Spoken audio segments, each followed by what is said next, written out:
Hello there, how are you? Welcome back to How I Did It. Today's video is going to be a simple overview of my solar and wind system that I have out here at the Off-Grid Barn. Now, everything that I do out here is pay as I go, so this is not one of those fancy $20,000, 7 or 10 kilowatt systems. This is the system that I have, and I'm just slowly letting it grow as I grow. Again, the components that maybe I will take out of this will be able to be re-implemented to other buildings on the off-grid property. Okay, so when I first started, I had a simple modified sine wave inverter charger from Harbor Freight. This MPPT solar charge controller off of eBay, and 3 100-watt solar panels, again off of eBay. So the solar panels came into this breaker box, and this breaker box right here I bought from the big box store. This breaker is specifically designed for AC or DC. You can do a little bit of research and see. You don't have to buy those super expensive ones that they have at the different solar and wind stores. Alright, so the 300 watts came in. They went over here to my MPP solar charge controller. From there they went down into my lead acid batteries, and from the lead acid batteries they came up into the back of my modified inverter. Now I would plug an extension cord into that or a power strip into that, and that supplied my 110 power. Off of this side, it went over here to my fuse box, which provided all my 12 volt power. Well, that wasn't big enough. As I grew, I needed something a little bigger. So I shopped around. The Ames power inverter is basically this power inverter here. I think they're made by the same company from everything that I could do research-wise. What's nice about this is it's a pure sine combined inverter charger. So I upgraded to 600 watts worth of solar panels, and I upgraded to 1700 watts worth of wind power. So the solar power comes in here, comes over to my Midnight Classic that I purchased, runs down through my 100 amp breaker into my new LifePro 4 batteries. The beauty of the LifePro 4 batteries, it's the new lithium ion technology. They don't off-gas, there's no maintenance, you don't have to worry about sparks and fires if you have, say, one of these batteries in the same area as your generator, such as my utility shed. Alright, so they came down to my LifePro 4 batteries. They come up through a battery on-off switch into the back side of my pure sine wave inverter. From there they come up and they service this breaker box. Again, these breakers are all from your big box store.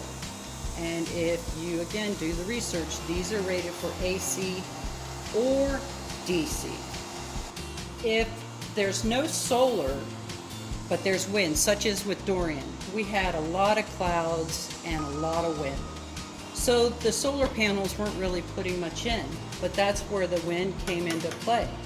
So the 110 comes down, it gets converted into 12 volt, it runs out and over and down to my battery system.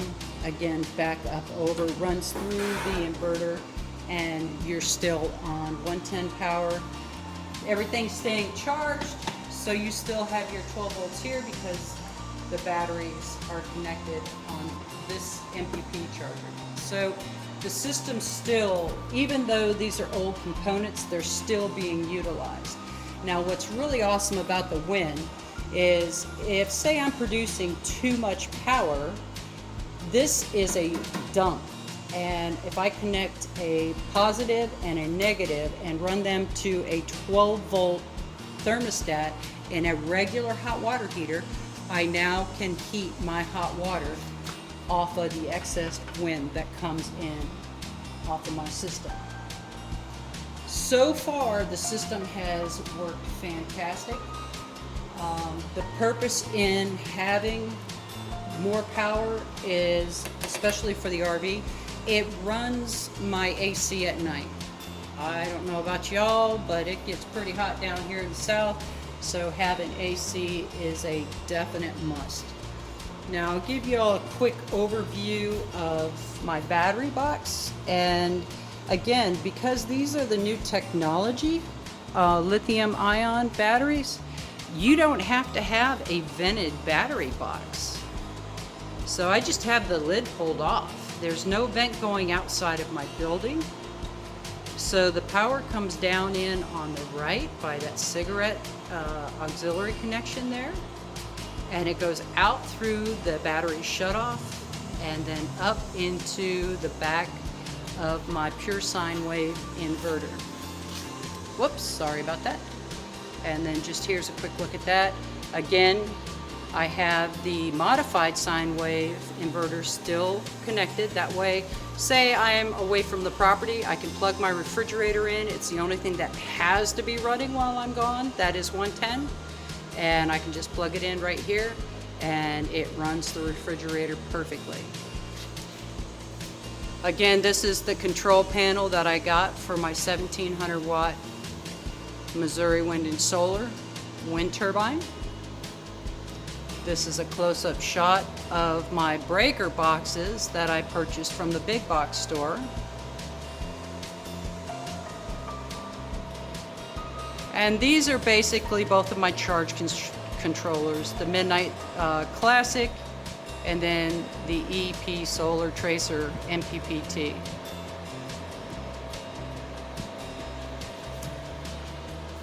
Alrighty. And there you have it, my off-grid barn wind and solar setup from How I Did It. Thanks for watching. Y'all have a blessed day.